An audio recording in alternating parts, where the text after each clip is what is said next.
Shalom jemaat Tuhan yang saya kasihi. Dalam episode kali ini kita belajar satu topik firman Tuhan yang saya beri judul adalah bangun dari tidur.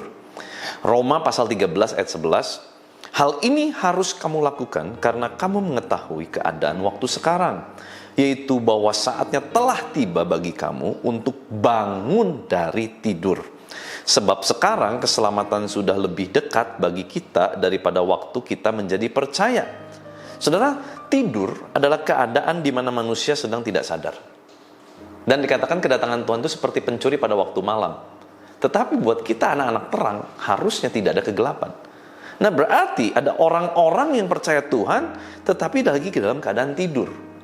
Artinya dia dalam keadaan tidak sadar. Nah, mari kita evaluasi hari ini.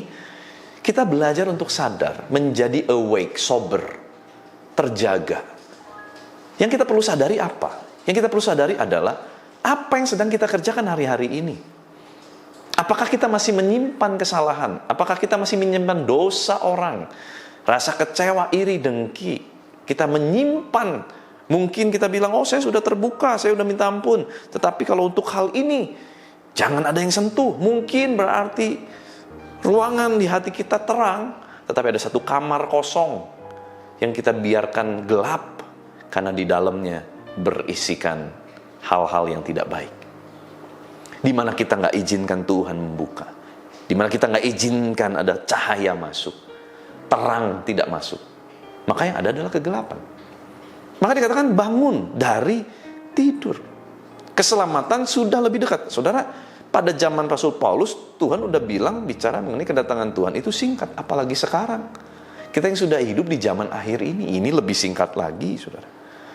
Saudara, kalau kita dalam keadaan tidur, berarti kita nggak sadar bahwa kita mungkin hari ini hidup di dalam dosa. Sehingga kita tidak lagi punya rasa bersalah. Kita tidak ada lagi rasa pertobatan. Kita tidak lagi ada rasa untuk mau mengevaluasi diri menjadi pribadi lebih baik. Karena apa? Karena kita tidur. Nah, makanya yang pertama itu adalah kita harus sadar dulu. Kalau kita nggak sadar, kita punya kesalahan, bagaimana kita bisa meminta ampun akan kesalahan kita? Loh, kita nggak sadar kita salah. Maka yang kita perlu lakukan hari-hari ini, kita menjadi sadar, evaluasi diri kita sebaik mungkin, supaya kita tidak tertidur. Daging ini yang selalu diberi makan akan mematikan roh kita pada akhirnya. Perbuatan-perbuatan daging yang dibiasakan akan dengan sendirinya menghapuskan sensitivitas roh kita terhadap dosa. Inilah waktunya kita bangkit, menjadi sadar dari keadaan tidur kita, sehingga roh kita pun ikut bangkit, dan sensitivitas, kepekaan roh kita tentang kebenaran, tentang dosa, itu menjadi lebih sensitif lagi, lebih peka lagi, supaya kita kembali kepada kehidupan doa, bukan kehidupan dosa. Saudara, jika kita mengaku diri Kristen, tapi kita tidak berbuat sesuatu untuk kerajaan Allah, bagaimana kita berani disebut Kristen? Karena kata Kristen itu artinya adalah seperti Kristus. Nah, maka kalau kita berkata, saya Kristen, saya pengikut Kristus, ini sebuah alarm, apakah kita sudah semakin serupa dengan Kristus atau belum? Saya terus mengevaluasi diri saya harus semakin hari semakin seperti Kristus. Saya harus terus membiasakan diri untuk hidup di dalam terang, bukan di dalam kegelapan. Mulai membangun roh saya. Mulai terus memberi makanan sehat untuk roh saya. Baca firman, doa, berbahasa roh. Itu membangun roh. Memuji, menyembah Tuhan, membangun roh. Ayo, biasakan diri kita membangun roh. Saudara bisa ikuti juga program Saat Teduh melalui pujian penyembahan 20 menit ya. Worship 20 menit. Saudara, ayo pagi hari. Ulangi lagi nggak apa-apa. Tapi kalau saudara bisa lakukan sendiri, saudara bisa main alat musik, saudara bisa nyanyi, saudara bisa melakukan penyembahan, nggak apa-apa, lakukan.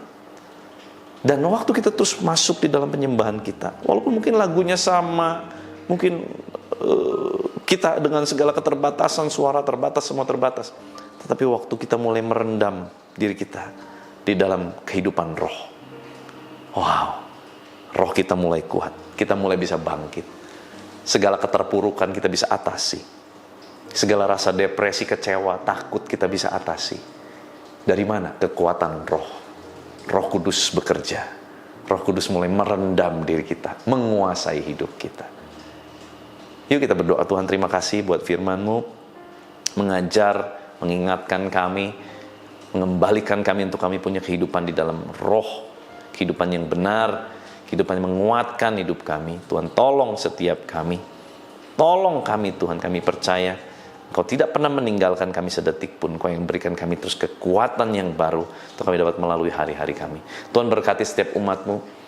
Yang sakit Tuhan jamah sembuhkan, yang lemah Tuhan berikan kekuatan, yang putus asa Tuhan berikan pengharapan, yang sedang susah Tuhan yang hiburkan, yang miskin Tuhan berkati, sebab Kau Allah sumber berkat.